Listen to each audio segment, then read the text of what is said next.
Hello all, நான் என்னோட சேனலில் ஒரு ரெசிபி ஷேர் பண்ணுறேன் அப்படின்னா, நான் பர்சனலாக என்னோடய வீட்டில் அதை ட்ரை பண்ணி பார்த்துட்டு ரொம்பவே நல்லா இருக்குது அப்படின்னா தான் உங்கள் கூட ஷேர் பண்ணிப்பேன்.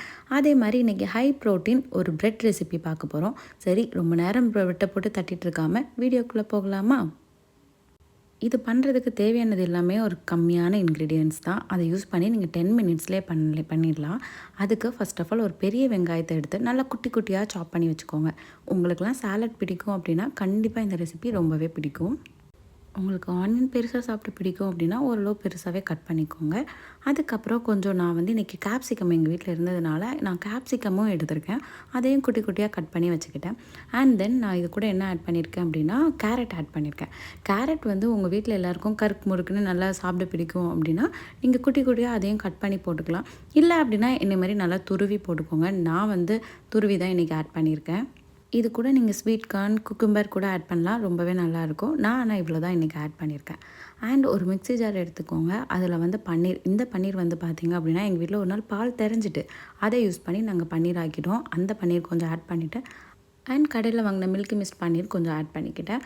அண்ட் உங்களுக்கு கார்லிக் ஃப்ளேவர் ரொம்ப பிடிக்கும் அப்படின்னா நீங்கள் ஒரு 4 to 5 கார்லிக் தாராளமாக யூஸ் பண்ணலாம். நான் இன்றைக்கி ஒரு 3 கார்லிக் இது கூட மிக்ஸ் கூட ஆட் பண்ணிக்கிட்டேன். இது கூடவே உங்களுக்கு காரம் எந்த அளவுக்கு வேணும் அதை பொறுத்து நீங்கள் சில்லி ஃப்ளேக்ஸ் ஆட் பண்ணிக்கலாம். எனக்கு காரம் இந்த மாதிரி இருந்தால் பிடிக்கும். அதனால நான் நிறைய சில்லி ஃப்ளேக்ஸ் ஆட் பண்ணிக்கிட்டேன். அண்ட் இது கூடவே நான் இந்த பீஸா சீசனிங்குமே ஆட் பண்ணிக்கிட்டேன். ஒரிகனோவுமே ஆட் பண்ணேன். இது கூட கொஞ்சமாக சால்ட் ஆட் பண்ணிக்கோங்க. ரொம்ப ஒரு டேபிள் ஸ்பூன்லாம் ஆட் பண்ணிடாதீங்க, ரொம்ப உப்பு கரிச்சிடும். அண்ட் நான் ஒரு ½ பாக்கெட் கர்டும் இது கூட ஆட் பண்ணிட்டேன். இது எல்லாத்தையும் ஒரு ஜாரில் போட்டு நல்லா பேஸ்ட்டாக நல்லா கிரைண்ட் பண்ணி எடுக்க போகிறோம். நல்லா கிரைண்ட் பண்ணி இந்த கன்சிஸ்டன்சி வந்ததுக்கப்புறம் எடுத்துக்கோங்க. இதை நம்ம என்ன பண்ண போகிறோம் அப்படின்னா இது கூட நம்ம வச்சுருக்க வெஜ்ஜிஸையும் மிக்ஸ் பண்ண போகிறோம். ஆக்சுவலி இந்த ரெசிபி பண்ணுறதுக்கு முன்னாடி நான் ரொம்பவே யோசித்தேன் எப்படி இருக்க போகுது, எனக்கு பண்ண அவ்வளோவா இன்ட்ரெஸ்ட் இல்லை. ஆனால் பண்ணதுக்கப்புறம் உண்மையாகவே ரொம்ப நல்லா இருந்துச்சு. ஸோ அந்த பேஸ்ட்டு அண்ட் வெஜ்ஜிஸ் இது ரெண்டையும் ஒரு பவுலில் போட்டு நல்லா மிக்ஸ் பண்ணி எடுத்துக்கோங்க.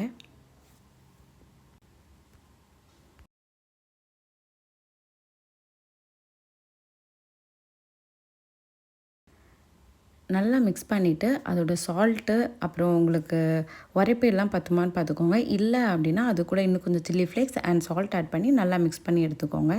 அண்ட் இதை இப்போ நம்ம என்ன பண்ண போகிறோம் அப்படின்னா ஒரு ப்ரெட்டுக்கு சென்டரில் வச்சுட்டு இந்த மாதிரி நல்லா ஸ்டஃப் பண்ணி வச்சுக்கோங்க. உங்களுக்கு எந்த அளவுக்கு வெஜ்ஜிஸ் வேணுமோ அதை பொறுத்து நீங்கள் ஸ்டஃபிங் வச்சுக்கோங்க. அண்ட் தென் ஒரு பேன் எடுத்துகிட்டு நான் ஹோம்மேட் பட்டர் உள்ள ஆட் பண்ணியிருக்கேன். பட்டர் மெல்ட் ஆனதுக்கப்புறம் நம்ம ஸ்டஃப் பண்ணி வச்சுருக்க ப்ரெட்டை வச்சு டோஸ்ட் பண்ணி யூஸ்வலாக நம்ம எப்படி டோஸ்ட் பண்ணி எடுப்போமோ அந்த மாதிரி எடுத்துக்கலாம்.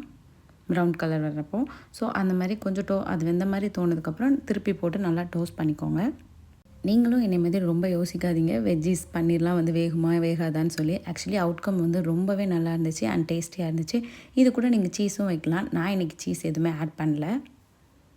சீரியஸ்லி நான் அவுட்கம் இந்த அளவுக்கு இருக்கும்னு எக்ஸ்பெக்ட் பண்ணல. ஒன்று ட்ரை பண்ணி பார்த்தா எனக்கு ரொம்பவே நல்லா இருந்துச்சு. இன்றைக்கி என் ஹஸ்பண்டுக்கு டின்னரே இதுதான்.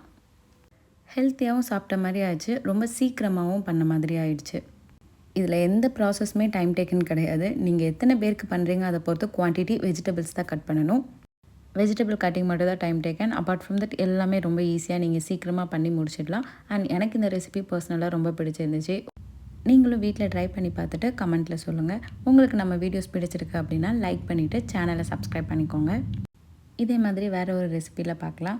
அண்ட் மறக்காமல் skin care, hair care, vlogs and இதே மாதிரி பியூட்டிஃபுல்லான ரெசிபிஸ்லாம் பார்க்குறதுக்கு நம்ம சேனலை சப்ஸ்கிரைப் பண்ணிக்கோங்க. Until then bye bye.